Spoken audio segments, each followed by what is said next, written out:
There is only one way to avoid criticism. Do nothing. Say nothing. Be nothing.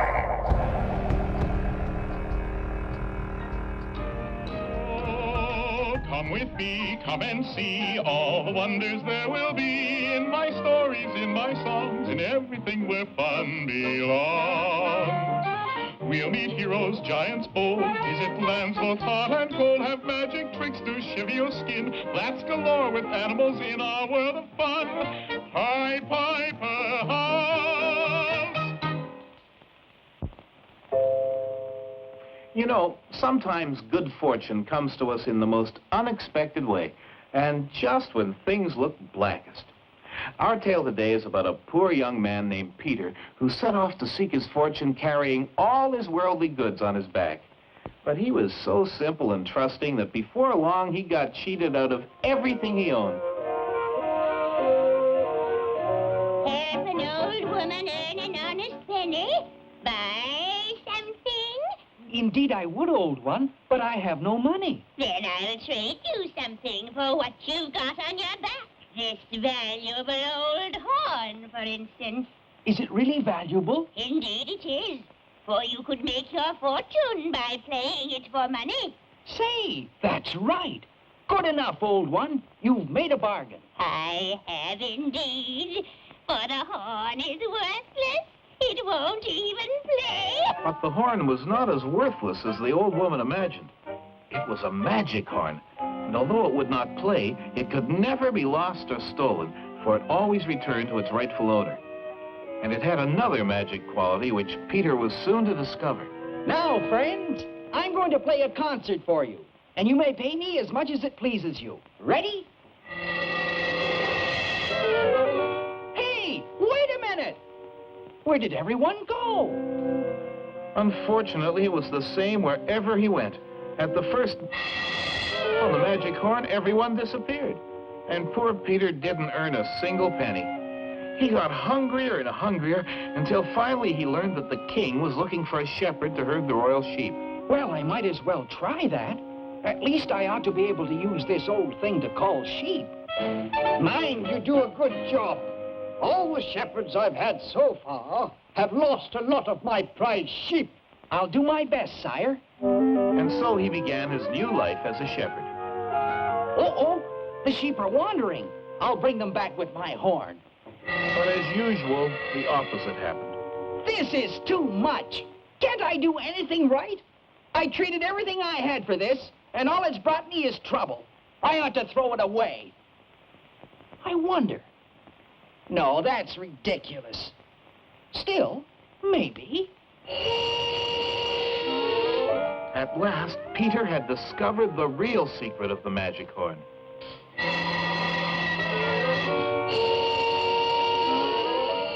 My goodness! Won't the king be surprised? And indeed, the king was. Look at that. Isn't he clever? I wonder how he managed it. He must have done it with that old horn of his. He doesn't have anything else. We've got to get that horn away from him and find out for ourselves. But it wasn't as easy as it sounded. There you are. There was nothing to it. Nothing to it is right. Yes, Father dear. The bag is empty. What? That young man has a few things to explain. And thinking that he was to be given a reward for his good work, Peter came happily into the throne room. We want to know how that horn works. Well, it's like this. Never mind the explanations. Show us. You want me to show you right here, Your Majesty? Of course he does. He's the king, and that's his command. Very well, then. And suddenly, the entire royal family found themselves taking some unusual exercise.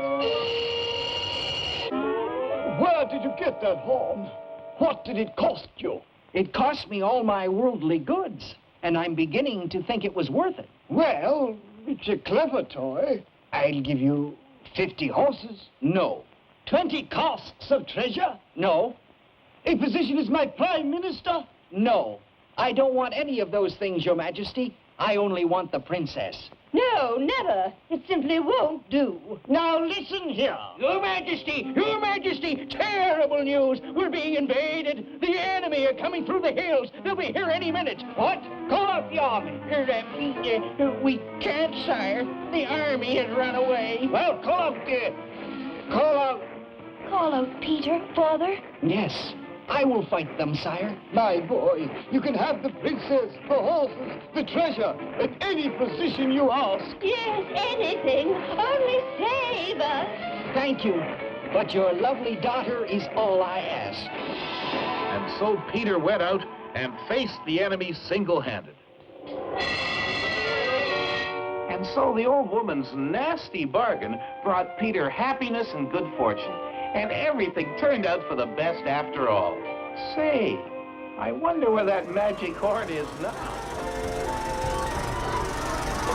God gave women intuition and femininity. Used properly, the combination easily jumbles the brain of any man I've ever met.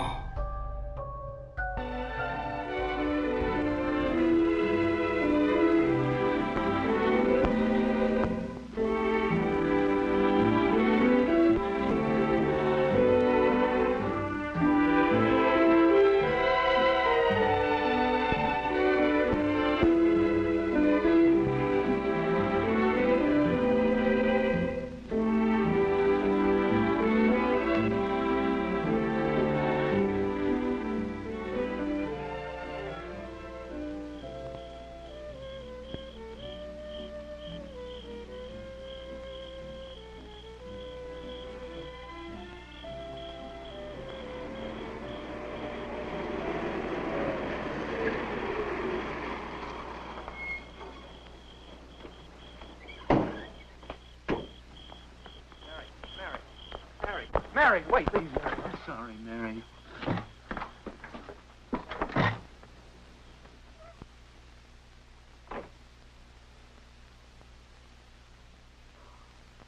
Mary, is that you, dear? Yes, Mother.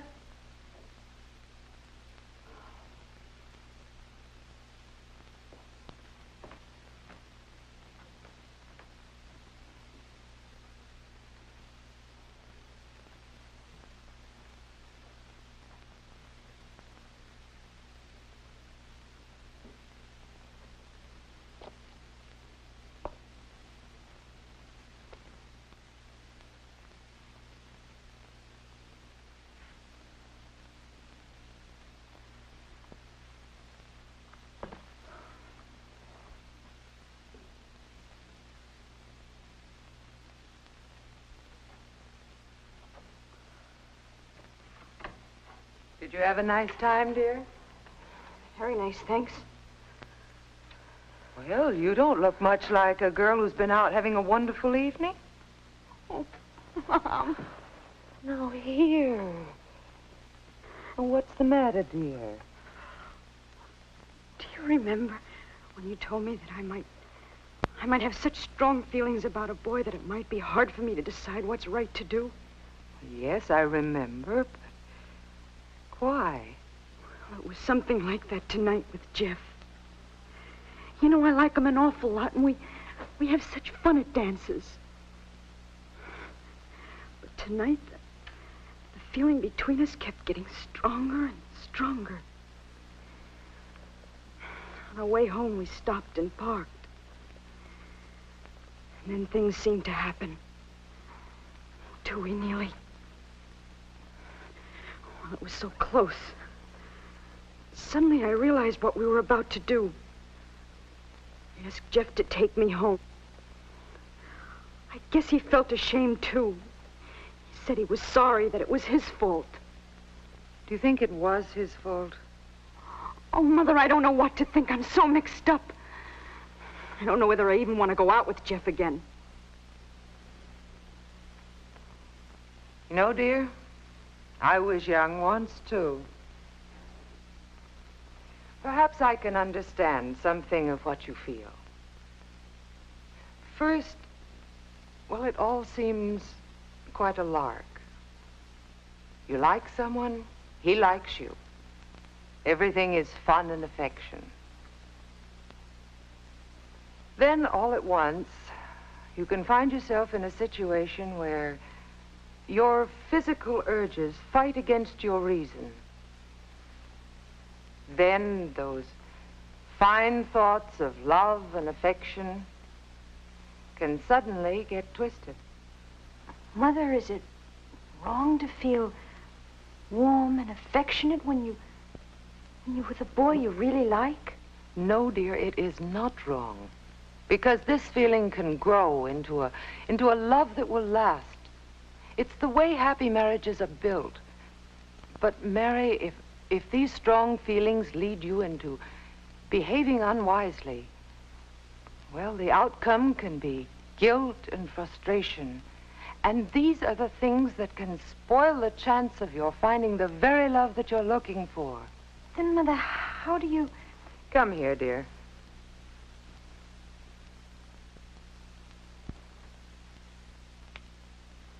In the height of emotion, it's not always easy to stop and think things through. But if you'll just slow down the rush and pressure of your feelings a little, then judgment has a better chance to take hold and guide you away from wrong behavior. When you can rely on judgment rather than emotion to rule your behavior, as you did tonight, then you'll really be grown up. I can help by talking things over with you and giving suggestions, but you'll have to work out your own best way to make emotions work for you and not against you.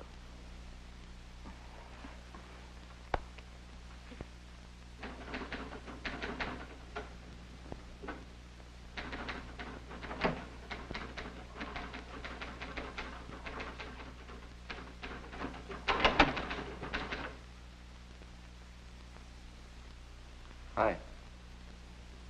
Hi.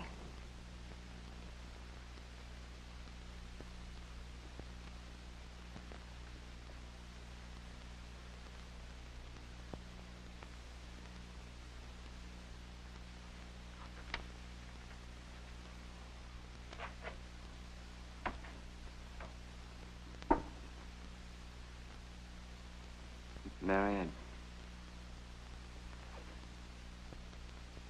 I'd just like to say I'm sorry about what happened last Saturday. It wasn't because I think of you as that kind of girl or anything like that. It's just that I don't know. You're so terrific, and we'd been together all evening, and I just don't know what happened to me. It was just as much my fault as it was yours. I shouldn't have stayed out so late anyway. You're the nicest girl I've ever met, and we have so much fun together that I'd sure hate to ruin everything. So would I.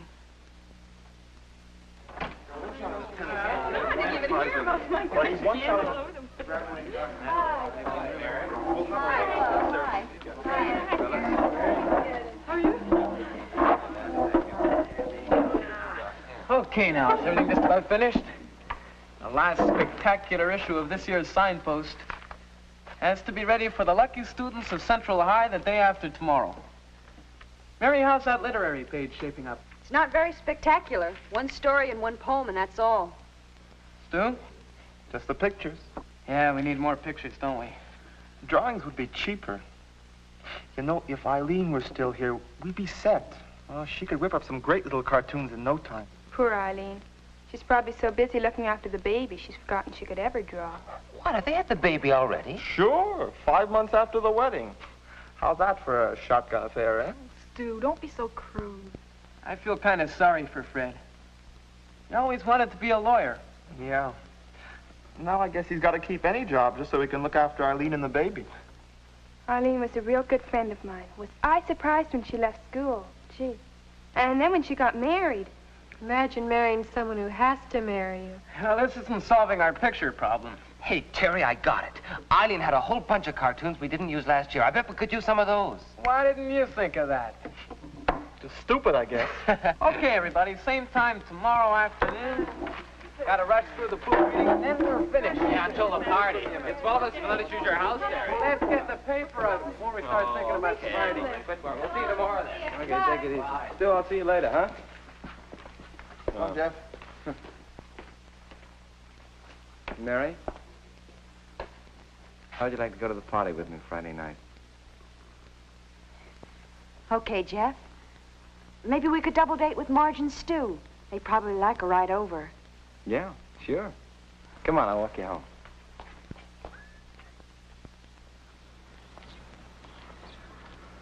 Jeff, isn't that Eileen?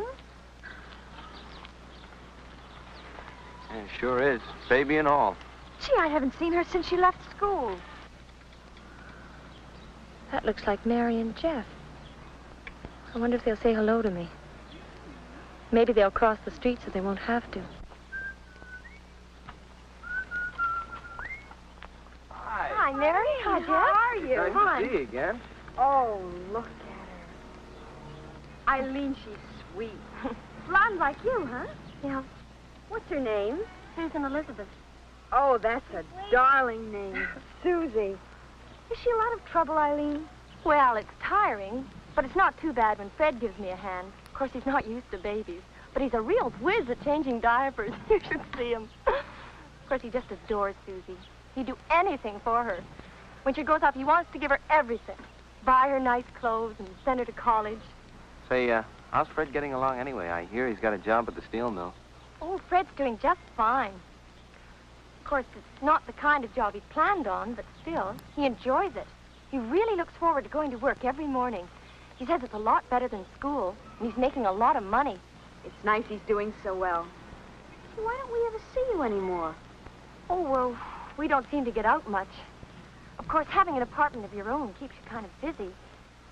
Besides, we both enjoy spending a quiet evening together at home. Well, it sounds as if things are working out okay for you and Fred, eh? Oh, yes, we're getting along just fine. Only sometimes I wish we had had more time to work things out. The kids up at the signpost office were asking about you today. They all wish you were there this year to do the artwork. There's nobody there that can do it as well. Oh.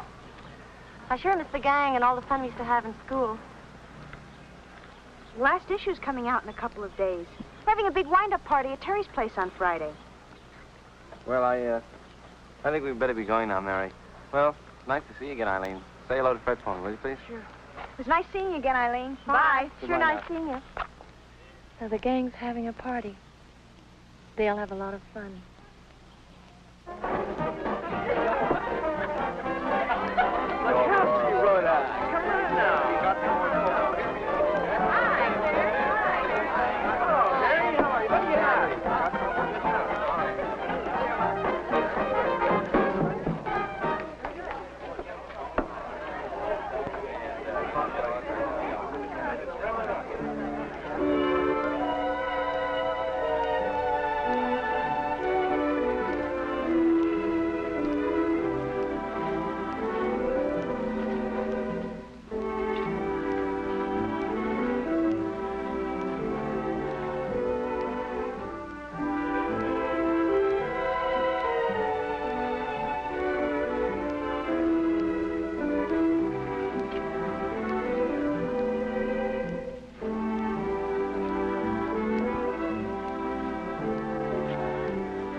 Oh, Jeff, isn't it a wonderful night?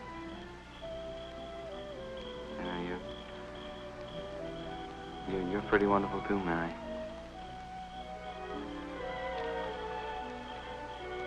You know, we've been going for quite a while now, haven't we?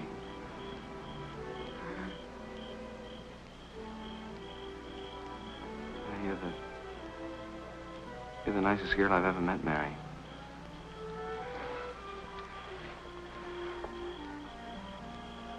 Mary,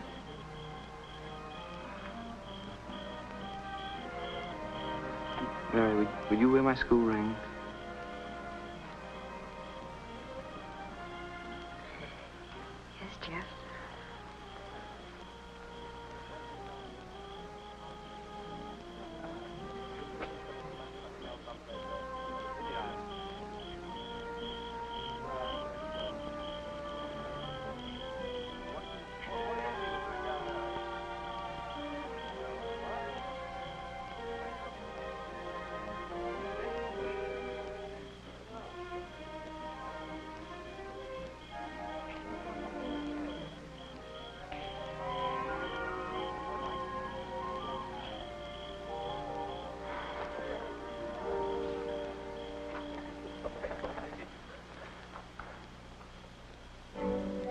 Well, come on, let's go back and dance, huh?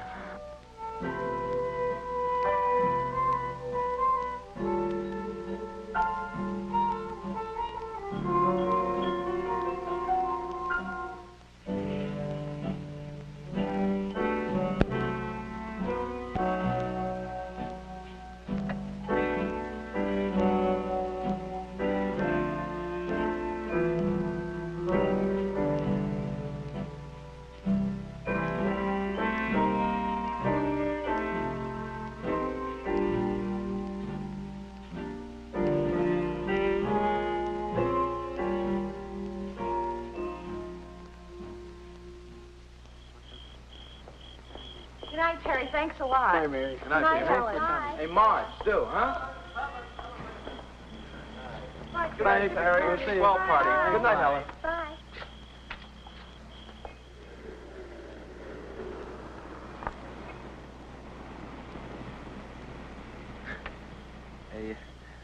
Hey, Stu, I hate to break things up, but we're at Marge's house. Oh. Here already?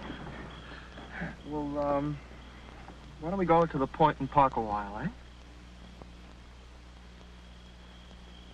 No, I think this is the end of the line, Stu. Well, what's the matter? Half the kids will be up there. No, come on, Stu. Boy, did you turn out to be a pill. Well, what's the matter?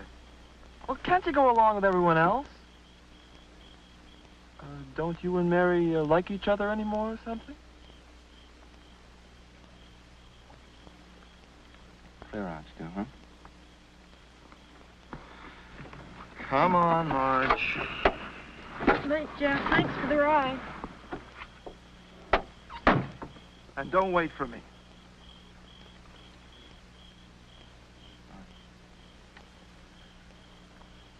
Guess I must be pretty popular with them.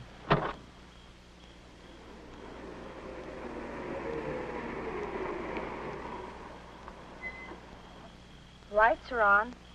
I guess Mom and Dad are still up. How'd you like to come in and have a sandwich? They'd be glad to see you. Yeah, sure. Good.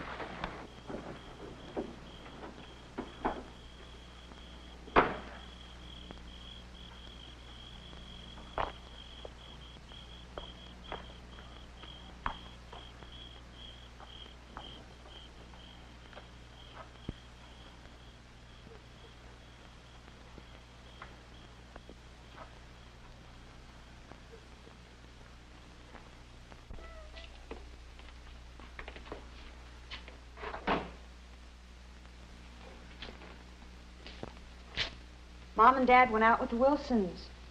They won't be back until about 2. Well, what would you like on your sandwich? Oh, I don't mind. Anything would be fine. How about you? Oh, I don't care. You say. Well, what you got? I've got ham, tomato, cucumber, Yeah. and bacon, and peanut butter. We've got a whole restaurant.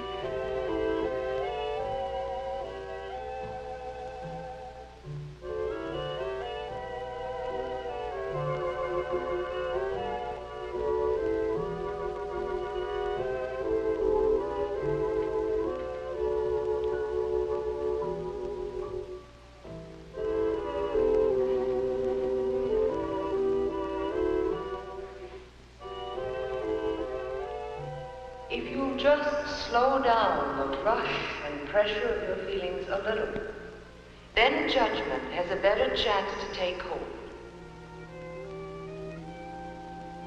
We have so much fun together that I'd sure hate to ruin everything.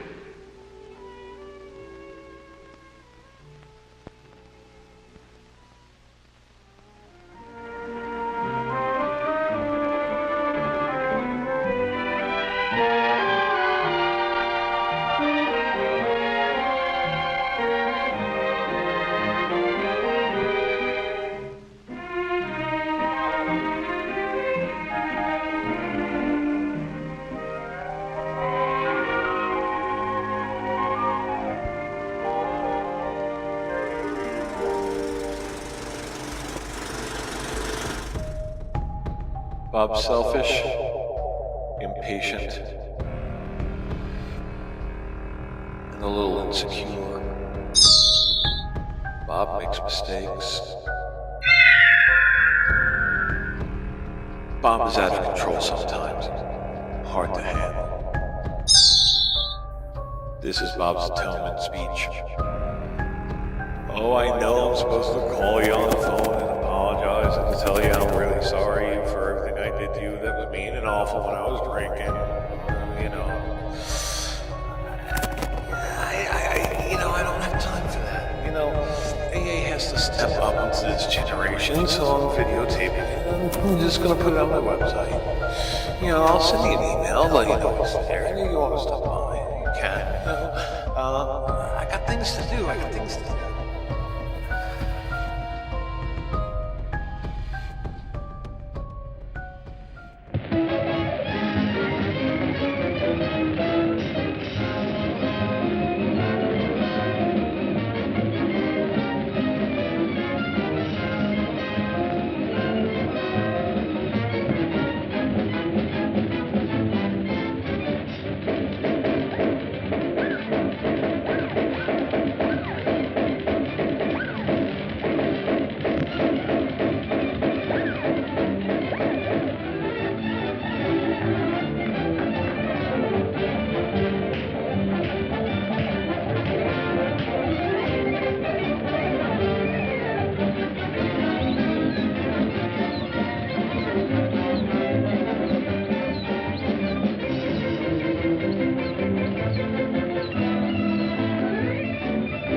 People don't want to see a woman doing things they don't think a woman should do.